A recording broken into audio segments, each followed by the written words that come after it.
নমস্কার বন্ধুরা, আমি সঞ্চিতাস এসেন্স রেসিপিজ ইউটিউব চ্যানেলে আপনাদের সবাইকে স্বাগত।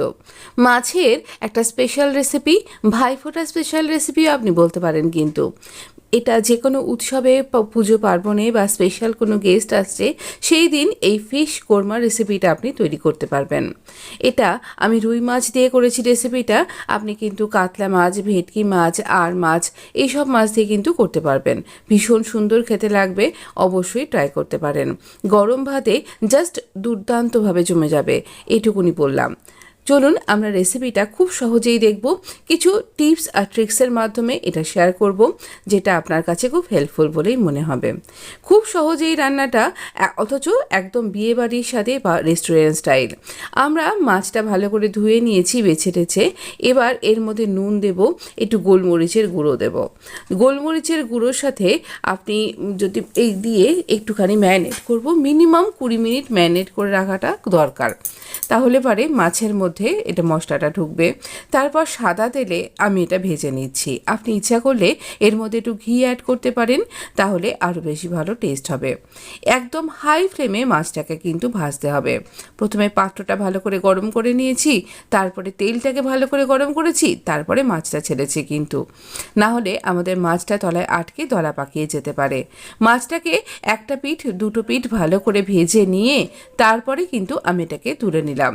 তারপর নেক্সট ব্যাচটা অ্যাড করলাম। এইভাবে আমরা মাছটাকে ভেজে নেব। একসাথে অনেকখানি মাছ যদি আমরা দিয়ে দিই, আর তাহলে কিন্তু একসাথে লেগে যেতে পারে, ভেঙে যেতে পারে। খেয়াল রাখতে হবে আমরা মাছগুলোকে খুব ভালো করে, মানে ভালো করেই ভাজছি, কিন্তু কড়া করে ভাজার কোনো দরকার নেই, তাহলে মাছের স্বাদটা কিন্তু নষ্ট হয়ে যাবে। খুব লাল লাল করে ভাজার দরকার নেই। এখানে হলুদ ব্যবহার করিনি বলে একটু সাদা সাদা লাগছে। কিছু পেঁয়াজকে কুচি কুচি করে নিয়েছি, এরকম স্লাইস করে, সেটাকেও আমরা ভেজে নেব। এখানে পেঁয়াজটাকে অ্যাজ এ বেরেস্তা আমরা ভাজছি, কিন্তু ছাঁকা তেলে নয়, অল্প তেলে ভাজছি। এখানে দই নিয়েছি, দইয়ের মধ্যে দিচ্ছি আমি এখানে জিরের গুঁড়ো। প্রথমে দিলাম ধনের গুঁড়ো, ধনের গুঁড়োটা 1 চামচ মতন দিচ্ছি, আর জিরের গুঁড়ো 1/2 চামচ মতন। জিরের গুঁড়ো এখানে অল্প করে দিতে হবে, কিন্তু দিতে হবে অবশ্যই। এবার এই দিয়ে আমরা দইটাকে ভালো করে বিট করে নেব।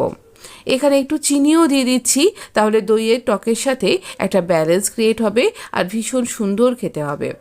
দইয়ের সাথে যদি এখানে দুটো পেঁয়াজকে বেটে নিলাম।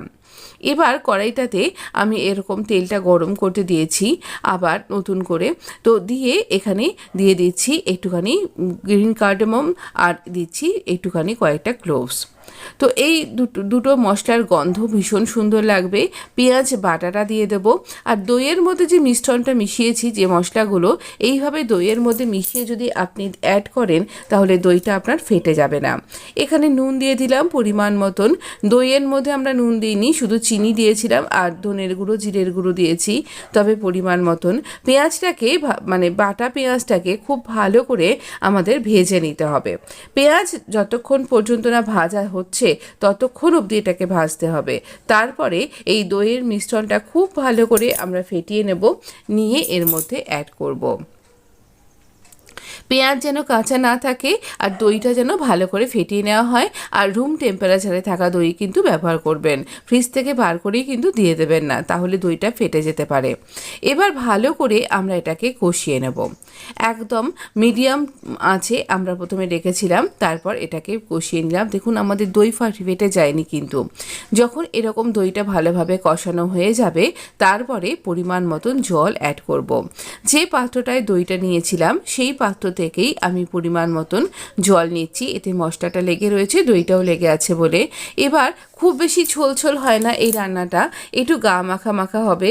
এটা না পোলাওয়ের সাথে, বাসন্তী পোলাওয়ের সাথে ভীষণ সুন্দর খেতে লাগে। আপনি সেভাবেও কিন্তু ট্রাই করতে পারেন। গরম ভাত ছাড়াও এখানে এভাবে আমি ট্রাই করেছি। ভাজা পেঁয়াজটার কিছুটা অংশ মাছের সাথে দিয়ে দিলাম, আর কিছুটা অংশ রেখেছি ডেকোরেশনের জন্য। এই ভাজা পেঁয়াজের এই রঙটা ক্রমশ ঝোলের সাথে মিশে যাবে, আর একটা ভীষণ সুন্দর কালারের টেক্সচার আসবে। এছাড়া পেঁয়াজ পেঁয়াজের জন্য একটা ভীষণ সুন্দর মিষ্টি মিষ্টি আর ভীষণ সুন্দর একটা স্বাদ তৈরি হয়ে যাবে। আপনি যখন ভাতের সাথে বা পোলাওয়ের সাথে মেখে খাবেন তাহলে দুর্দান্ত একটা ফিলিংস হবে।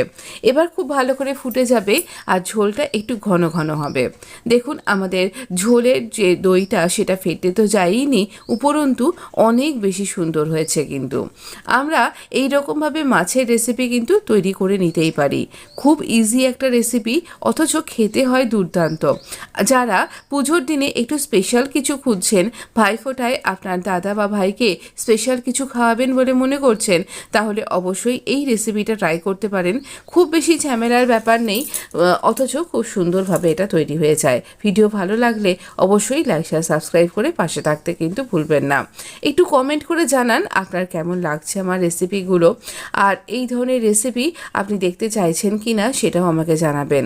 কী ধরনের রেসিপি দেখতে পেলে আপনার বেশি ভালো লাগবে সেটা অবশ্যই কিন্তু আমাকে জানাতে ভুলবেন না। আমরা মাছটা সার্ভ করে দিচ্ছি, আর মাছটা সত্যি বলছি, ব্যক্তিগতভাবে বলছি যে এটা কিন্তু ভীষণ সুন্দর খেতে হয়েছিল। আমি তো গরম ভাতের সাথে একদিন ট্রাই করেইছিলাম, এছাড়াও আমি এটা মাঝে মাঝেই ট্রাই করি। এটা আমার একটা খুব পুরনো রেসিপি, আমি একটু অন্য রকমভাবে আজ আপনার সাথে, সেভাবে এত টিপসগুলো বলা হয়েছিল না যে কি করলে দইটা ফাটবে না, কি করলে আপনি এরকমভাবে করতে পারেন। এবার ওপর থেকে আবার একটুখানি ভাজা পেঁয়াজ আমি ছড়িয়ে দেবো, তাহলে খেতে আরও বেশি ভালো লাগবে। এই পেঁয়াজে ক্রাঞ্চি ব্যাপারটা থাকবে, এতে অনেক বেশি সুন্দর খেতে লাগবে। অবশ্যই ট্রাই করবেন। যদি ট্রাই করছেন তাহলে অবশ্য করেই আমাকে জানাতে ভুলবেন না। ভালো থাকবেন, সুস্থ থাকবেন। আগামী দীপাবলির অনেক অনেক আগাম শুভেচ্ছা রইল আপনার জন্য।